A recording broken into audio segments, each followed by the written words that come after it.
think a lot of the air traffic controllers that I've spoken with are worried that when you have stressed out, underpaid, not being paid at the moment folks who are worried about where their next paycheck is going to come from, they're not, the biggest focus for them is not necessarily the air traffic. It's all of these stresses that are happening beyond their control. Welcome to Reporter's Notebook, where we talk to the Washington Examiner's top journalists about the stories breaking on their beats.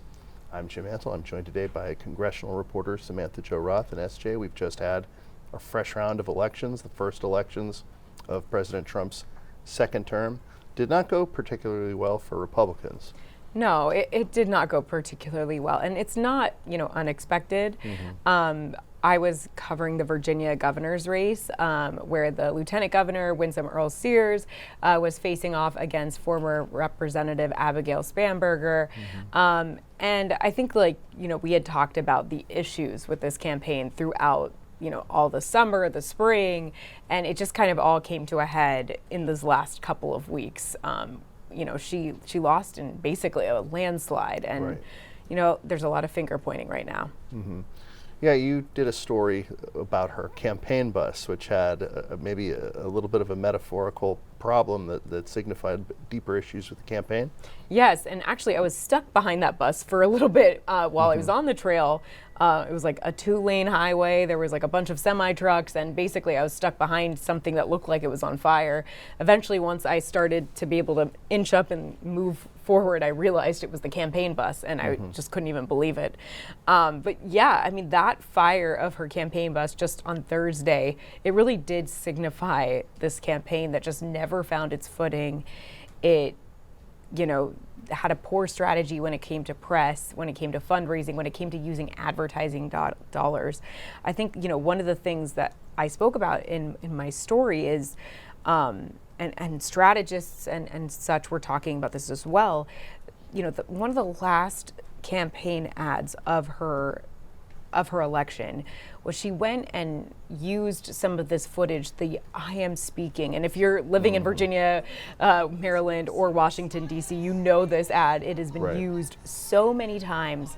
Abigail Spanberger found this clip of her, sparring with this crowd, saying, I am speaking, and used it in literally every ad. So, one of the last ads of her campaign, she actually defended herself, saying, they pick you on your worst day, and even re-aired showing this ad. And a lot of people are questioning, why would you spend your money like this? Why wouldn't you say, I'm going to fix the economy, I'm going to, I understand you're hurting, we've done X, Y, and Z to help you. And that is not what this ad was. And I think a lot of that really signified just how out of touch this campaign was. She focused a lot on these culture war issues, the transgender issue, which did play very heavily in the 2024 election. But it is not what people are talking about now. And I think the big resounding message of Tuesday was these Democrats who are emphasizing the kitchen table issues, the pocketbook issues. And that really, resounded a lot with the voters. And that is not what the lieutenant governor did. So another issue that was pretty big in the elections, especially in Northern Virginia, but also New Jersey, is the government shutdown. And the government shutdown has continued on, and it's starting to put additional stress on air traffic controllers and airplane travel. What are you hearing on that regard? Yeah, this is certainly something that has been a breaking point in previous government shutdowns, and it sounds like the situation is really not great. We're getting close to the holidays, people travel. Absolutely, and I think we've really seen a spotlight on the strain of the air traffic controllers considerably after the DCA January mid-air collision. That really put a spotlight on how bad things have been. And then when you add a government shutdown on top of it, where these folks are not getting paid, it is just completely unimaginable. I've spoken to a couple of air traffic controllers who have told me, they are just so stressed out at work. They are working 6 days a week. They're working overtime after overtime. And, I think this week there was, some of it came to a head when the FAA announced that they're going to reduce a 10% flight traffic. Right. So a lot of the airlines are going to have to cut some of these flights, specifically all in our area. So of course, consumers are going to be very unhappy about that. Right. But when you talk to the air traffic controllers, they say this is really just not even going to do anything. It's merely just a play, it's merely just a messaging ploy. So, the big question is what is going to happen with the strain with the airports.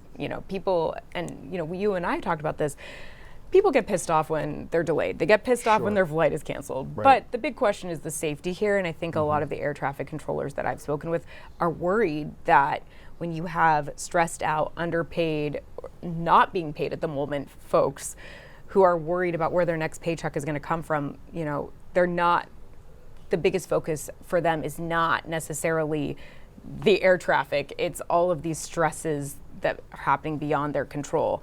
So, that just doesn't put our traveling in the best position possible. No, it's not a good situation. No. Thank you, SJ. Thank you. You can read Samantha-Jo and the rest of our political team's coverage at washingtonexaminer.com.